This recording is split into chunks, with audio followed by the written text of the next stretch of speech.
بسم الله الرحمن الرحيم اتل ما أوحي إليك من الكتاب وأقم الصلاة إن الصلاة تنهى عن الفحشاء والمنكر ولذكر الله أكبر والله يعلم ما تصنعون ولا تجادلوا أهل الكتاب إلا بالتي هي أحسن إلا الذين ظلموا منهم وقولوا آمنا بالذي أنزل إلينا وأنزل إليكم وإلهنا وإلهكم واحد ونحن له مسلمون وكذلك أنزلنا إليك الكتاب فالذين آتيناهم الكتاب يؤمنون به ومن هؤلاء من يؤمن به وما يجحد بآياتنا إلا الكافرون وما كنت تتلو من قبله من كتاب ولا تخطه بيمينك إذا لارتاب المبتلون بل هو آيات بينات في صدور الذين أوتوا العلم وما يجحد بآياتنا إلا الظالمون وقالوا لولا أنزل عليه آيات من ربه قل إنما الآيات عند الله وإنما أنا نذير مبين أولم يكفهم أنا أنزلنا عليك الكتاب يتلى عليهم إن في ذلك لرحمة وذكرى لقوم يؤمنون قل كفى بالله بيني وبينكم شهيدا يعلم ما في السماوات والأرض والذين آمنوا بالباطل وكفروا بالله أولئك هم الخاسرون ويستعجلونك بالعذاب ولولا أجل مسمى لجاءهم العذاب وليأتينهم بغتة وهم لا يشعرون يستعجلونك بالعذاب وإن جهنم لمحيطة بالكافرين يوم يغشاهم العذاب من فوقهم ومن تحت أرجلهم ويقول ذوقوا ما كنتم تعملون يا عبادي الذين آمنوا إن أرضي واسعة فإياي فاعبدون كل نفس ذائقة الموت ثم إلينا ترجعون والذين آمنوا وعملوا الصالحات لنبوئنهم من الجنة غرفا تجري من تحتها الأنهار خالدين فيها نعم أجر العاملين الذين صبروا على ربهم يتوكلون وكأي من دابة لا تحمل رزقها الله يرزقها وإياكم وهو السميع العليم ولئن سألتهم من خلق السماوات والأرض وسخر الشمس والقمر ليقولن الله فأنى يؤفكون الله يبسط الرزق لمن يشاء من عباده ويقدر له إن الله بكل شيء عليم ولئن سألتهم من نزل من السماء ماء فأحيا به الأرض من بعد موتها ليقولن الله قل الحمد لله بل أكثرهم لا يعقلون وما هذه الحياة الدنيا إلا لهو ولعب وإن الدار الآخرة لهي الحيوان لو كانوا يعلمون فإذا ركبوا في الفلك دعوا الله مخلصين له الدين فلما نجاهم إلى البر إذا هم يشركون ليكفروا بما آتيناهم وليتمتعوا فسوف يعلمون أولم يروا أنا جعلنا حرما آمنا يتخطف من حولهم أفبالباطل يؤمنون وبنعمة الله يكفرون ومن أظلم ممن افترى على الله كذبا أو كذب بالحق لما جاءه أليس في جهنم مثوى للكافرين والذين جاهدوا فينا لنهدينهم سبلنا وإن الله لمع المحسنين. سورة الروم مكية. بسم الله الرحمن الرحيم. ألف لام ميم. غلبت الروم في أدنى الأرض وهم من بعد غلبهم سيغلبون في بضع سنين لله الأمر من قبل ومن بعد ويومئذ يفرح المؤمنون بنصر الله ينصر من يشاء وهو العزيز الرحيم. وعد الله لا يخلف الله وعده ولكن أكثر الناس لا يعلمون ظاهرا من الحياة الدنيا وهم عن الآخرة هم غافلون. أولم يتفكروا في أنفسهم ما خلق الله السماوات والأرض وما بينهما إلا بالحق وأجل مسمى وإن كثيرا من الناس بلقاء ربهم لكافرون. أولم يسيروا في الأرض فينظروا كيف كان عاقبة الذين من قبلهم كانوا أشد منهم قوة وآثاروا الأرض وعمروها أكثر مما عمروها وجاءتهم رسلهم بالبينات فما كان الله ليظلمهم ولكن كانوا أنفسهم يظلمون. ثم كان عاقبة الذين أساءوا السوء أن كذبوا بآيات الله وكانوا بها يستهزئون. الله يبدأ الخلق ثم يعيده ثم إليه ترجعون. ويوم تقوم الساعة يبلس المجرمون. ولم يكن لهم من شركائهم شفعاء وكانوا بشركائهم كافرين. ويوم تقوم الساعة يومئذ يتفرقون فأما الذين آمنوا وعملوا الصالحات فهم في روضة يحبرون وأما الذين كفروا وكذبوا بآياتنا ولقاء الآخرة فأولئك في العذاب محذرون. فسبحان الله حين تمسون وحين تصبحون وله الحمد في السماوات والأرض وعشيا وحين تظهرون. يخرج الحي من الميت ويخرج الميت من الحي ويحيي الأرض بعد موتها وكذلك تخرجون. ومن آياته أن خلقكم من تراب ثم إذا أنتم بشر تنتشرون. ومن آياته أن خلق لكم من أنفسكم أزواجا لتسكنوا إليها وجعل بينكم مودة ورحمة إن في ذلك لآيات لقوم يتفكرون. ومن آياته خلق السماوات والأرض واختلاف ألسنتكم وألوانكم إن في ذلك لآيات للعالمين. ومن آياته منامكم بالليل والنهار وابتغاؤكم من فضله إن في ذلك لآيات لقوم يسمعون. ومن آياته يريكم البرق خوفا وطمعا وينزل من السماء ماء فيحيي به الأرض بعد موتها إن في ذلك لآيات لقوم يعقلون. ومن آياته أن تقوم السماء والأرض بأمره ثم إذا دعاكم دعوة من الأرض إذا أنتم تخرجون. وله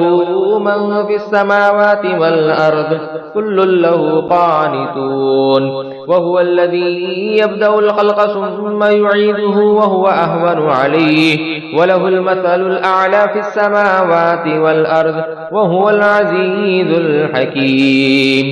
ضرب لكم مثلا من أنفسكم هل لكم مما ملكت أيمانكم من شركاء فيما رزقناكم فأنتم فيه سواء تخافونهم كخيفتكم أنفسكم كذلك نفصل الآيات لقوم يعقلون. بل اتبع الذين ظلموا أهواءهم بغير علم فمن يهدي من أضل الله وما لهم من ناصرين. فأقم وجهك للدين حنيفا فطرة الله التي فطر الناس عليها لا تبديل لخلق الله ذلك الدين القيم ولكن أكثر الناس لا يعلمون. منيبين إليه واتقوه وأقيموا الصلاة ولا تكونوا من المشركين من الذين فرقوا دينهم وكانوا شيعا كل حزب بما لديهم فرحون. وإذا مس الناس ضر دعوا ربهم منيبين إليه ثم إذا أذاقهم منه رحمة فإذا فريق منهم بربهم يشركون ليكفروا بما آتيناهم فتمتعوا فسوف تعلمون. أم أنزلنا عليهم سلطانا فهو يتكلم بما كانوا به يشركون. وإذا أذقنا الناس رحمة فرحوا بها وإن تصبهم سيئة بما قدمت أيديهم إذا هم يقنطون. أولم يروا أن الله يبسط الرزق لمن يشاء ويقدر إن في ذلك لآيات لقوم يؤمنون. فآت ذا القربى حقه والمسكين وابن السبيل ذلك خير للذين يريدون وجه الله وأولئك هم المفلحون. وما آتيتم من ربا ليربو في أموال الناس فلا يربو عند الله وما آتيتم من زكاة تريدون وجه الله فأولئك هم المضعفون. الله الذي خلقكم ثم رزقكم ثم يميتكم ثم يحييكم هل من شركائكم من يفعل من ذلكم من شيء سبحانه وتعالى عما يشركون. ظهر الفساد في البر والبحر بما كسبت أيدي الناس ليذيقهم بعض الذي عملوا لعلهم يرجعون. قل سيروا في الأرض فانظروا كيف كان عاقبة الذين من قبل كان أكثرهم مشركين. فأقم وجهك للدين القيم من قبل أن يأتي يوم لا مرد له من الله يومئذ يصدعون. من كفر فعليه كفره ومن عمل صالحا فلأنفسهم يمهدون ليجزي الذين آمنوا وعملوا الصالحات من فضله إنه لا يحب الكافرين. ومن آياته أن يرسل الرياح مبشرات وليذيقكم من رحمته وليجري الفلك بأمره ولتبتغوا من فضله ولعلكم تشكرون.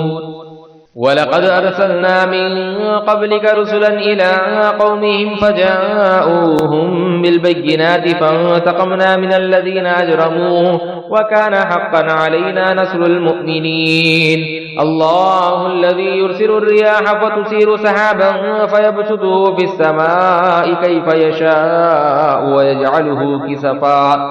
فترى الودق يخرج من خلاله فإذا أصاب به من يشاء من عباده إذا هم يستبشرون. وإن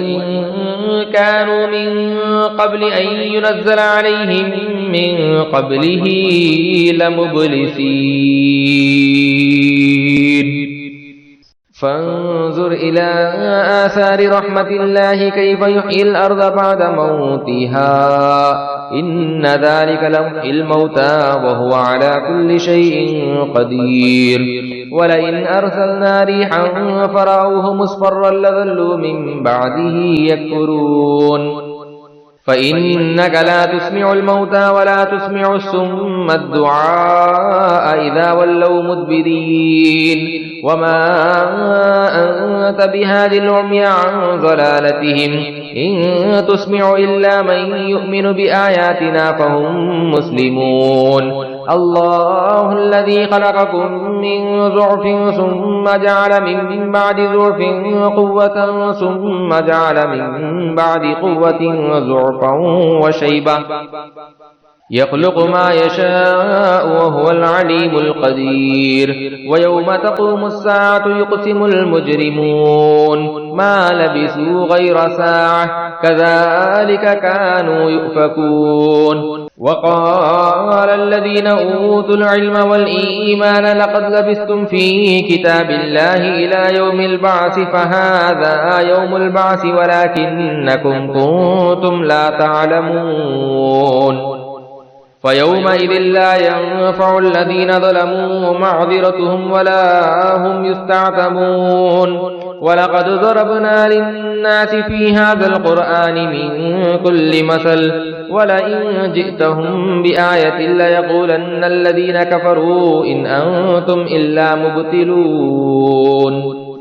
كذلك يتبع الله على قلوب الذين لا يعلمون فاصبر إن وعد الله حق ولا يستخفنك الذين لا يوقنون سورة لقمان مكية بسم الله الرحمن الرحيم ألف لام ميم تلك آيات الكتاب الحكيم هدى ورحمة للمحسنين الذين يقيمون الصلاة ويؤتون الزكاة وهم بالآخرة هم يوقنون أولئك على هدى من ربهم وأولئك هم المفلحون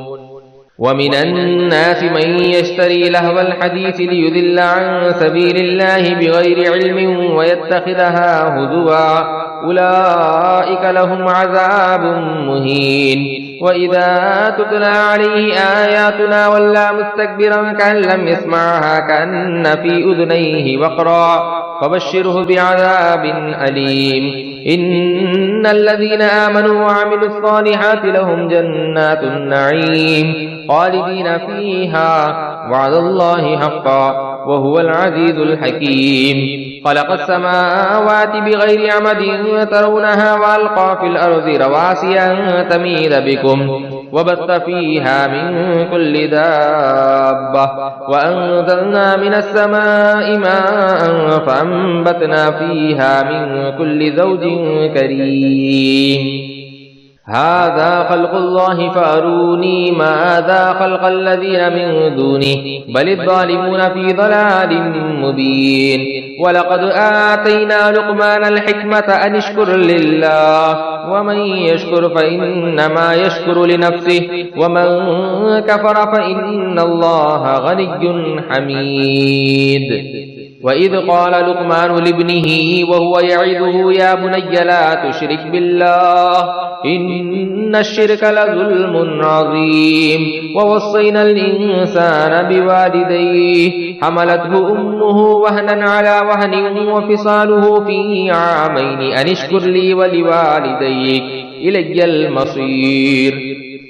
وإن جاهداك على أن تشرك بي ما ليس لك به علم فلا تطعهما وصاحبهما في الدنيا معروفا واتبع سبيل من أناب إلي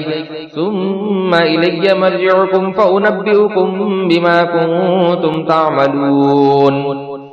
يا بني إنها إن تك مثقال حبة من خردل فتكون في صخرة أو في السماوات أو في الأرض يأت بها الله إن إن الله لطيف خبير يا بني أقم الصلاة وأمر بالمعروف وانهى عن المنكر واصبر على ما أصابك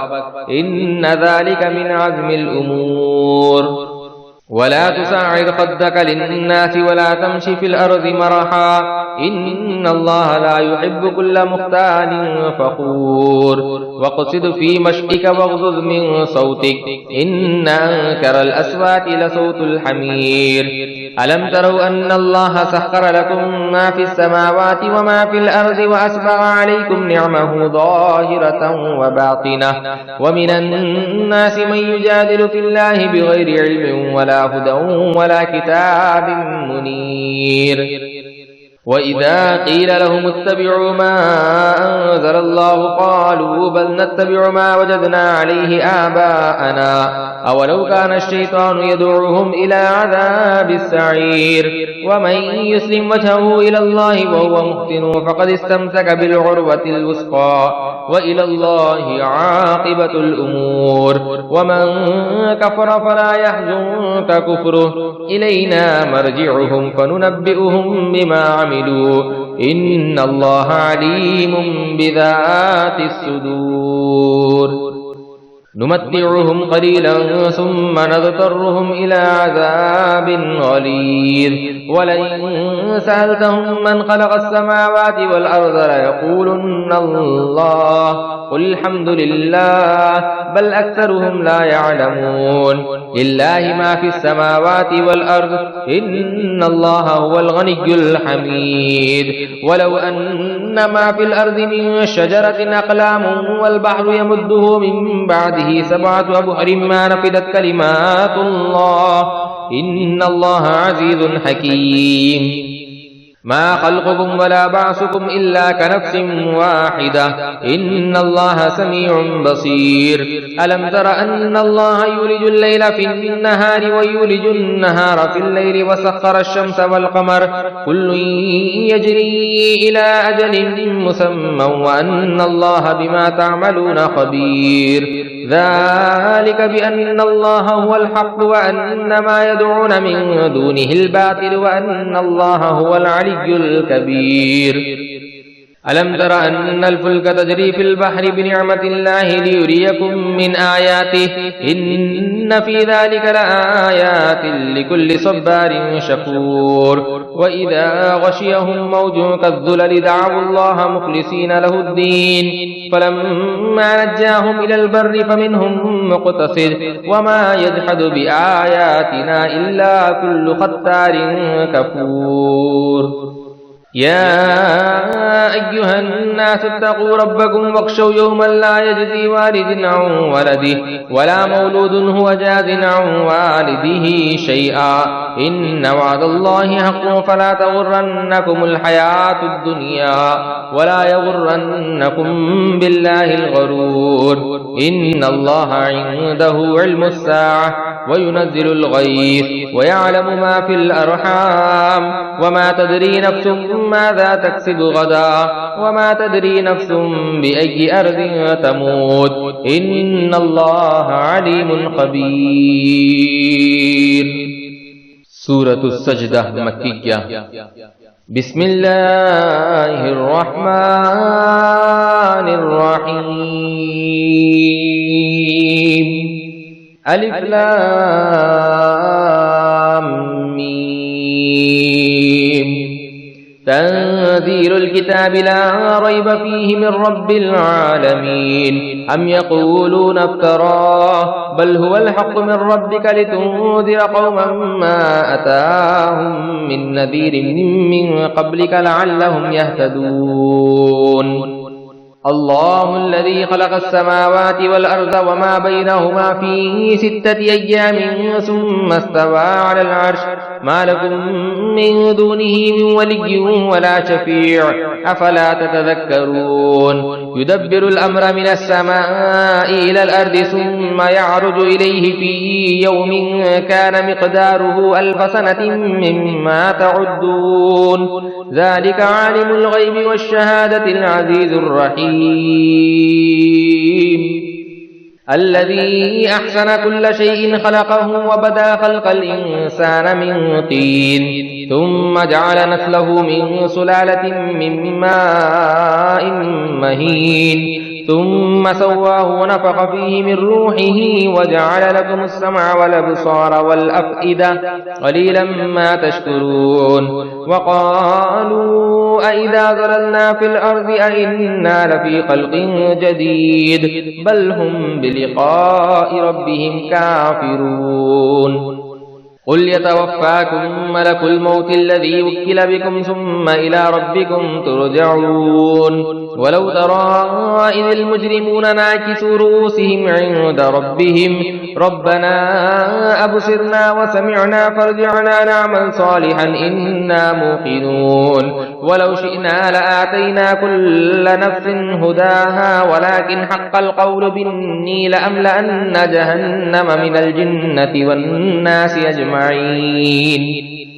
فذوقوا بما نسيتم لقاء يومكم هذا إنا نسيناكم وذوقوا عذاب الخلد بما كنتم تعملون إنما يؤمن بآياتنا الذين إذا ذكروا بها خروا سجدا وسبحوا بحمد ربهم وهم لا يستكبرون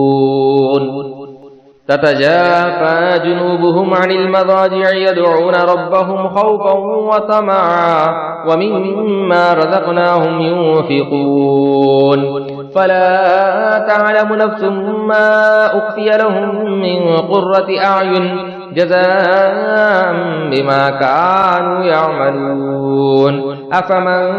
كان مؤمنا كمن كان فاسقا لا يستوون أما الذين آمنوا وعملوا الصالحات فلهم جنات المأوى نزلا بما كانوا يعملون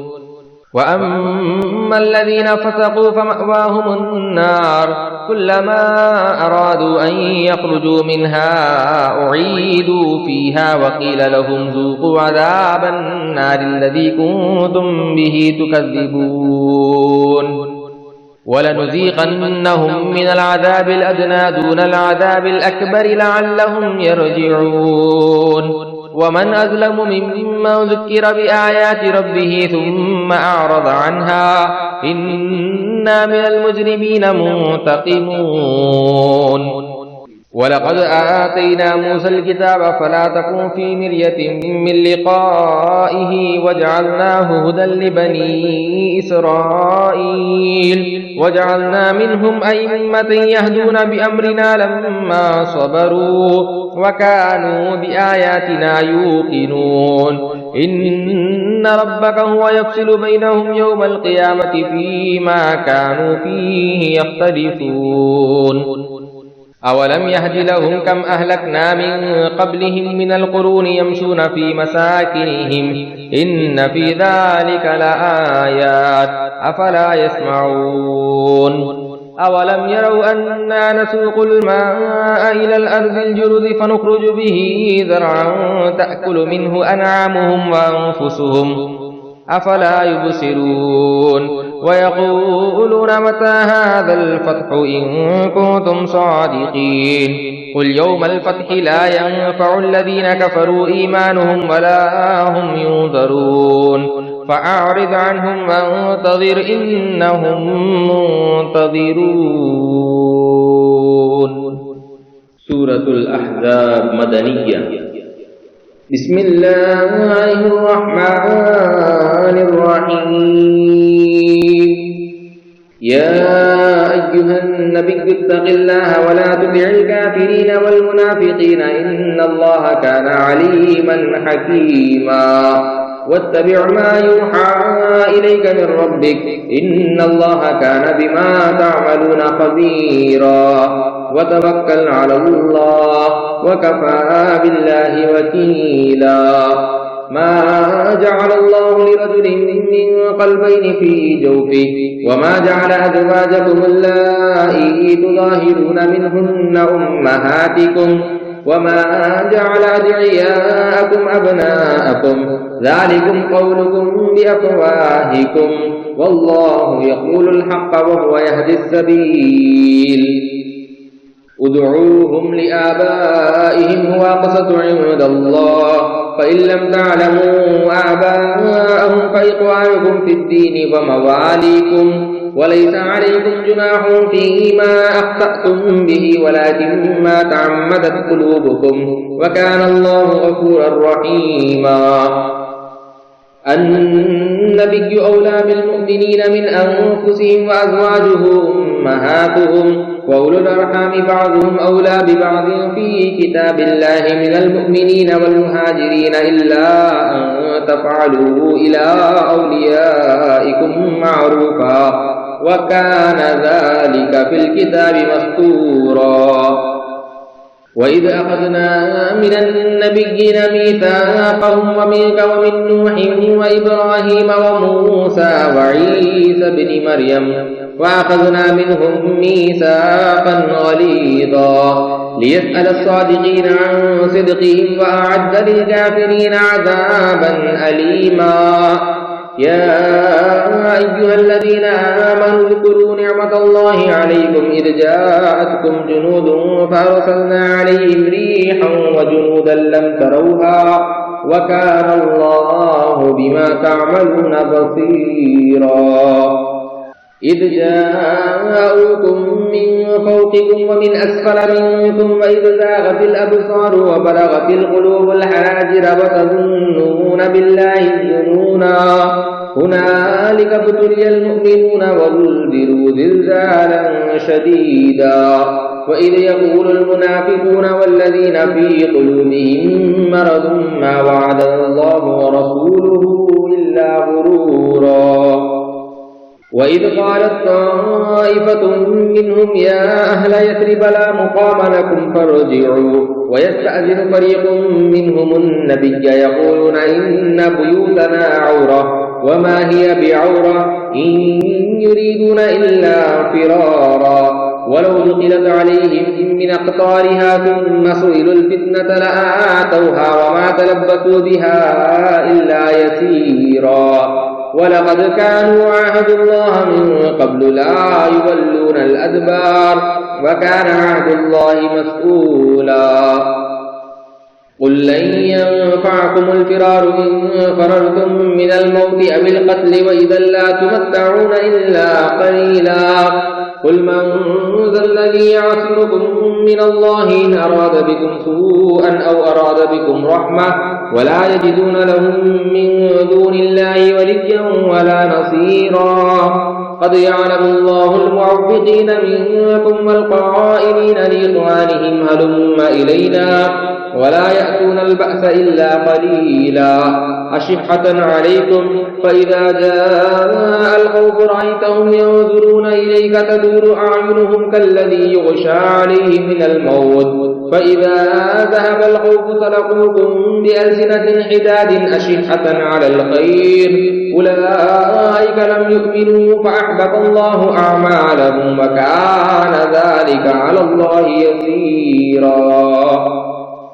يحسبون الأحزاب لم يذهبوا وإن يأتي الأحزاب يودوا لو أنهم بادون في الأعراب يسألون عن أنبائكم ولو كانوا فيكم ما قاتلوا إلا قليلا.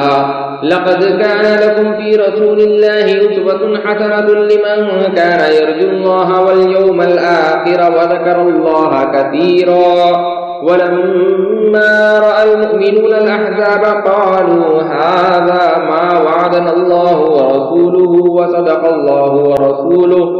وما زادهم إلا إيمانا وتسليما. من المؤمنين رجال صدقوا ما عاهدوا الله عليه فمنهم من قضى نحبه ومنهم من ينتظر وما بدلوا تبديلا. ليجزي الله الصادقين بصدقهم ويعذب المنافقين إن شاء أو يتوب عليهم إن الله كان غفورا رحيما ورد الله الذين كفروا بغيظهم لم ينالوا خيرا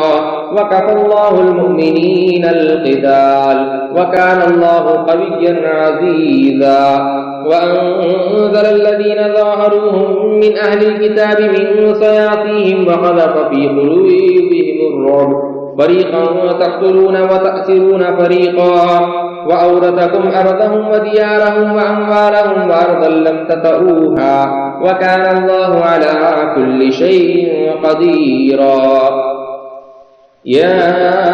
أيها النبي قل لأزواجك إن كنتن تردن الحياة الدنيا وزينتها فتعالين أمتعكن وأسرحكن سراحا جميلا وإن كنتن تردن الله ورسوله والدار الآخرة فإن الله أعد للمحسنات منكن أجرا عظيما يا نساء النبي من يأت منكن بفاحشة مبينة يضاعف لها العذاب ضعفين وكان ذلك على الله يسيرا صدق الله العلي العظيم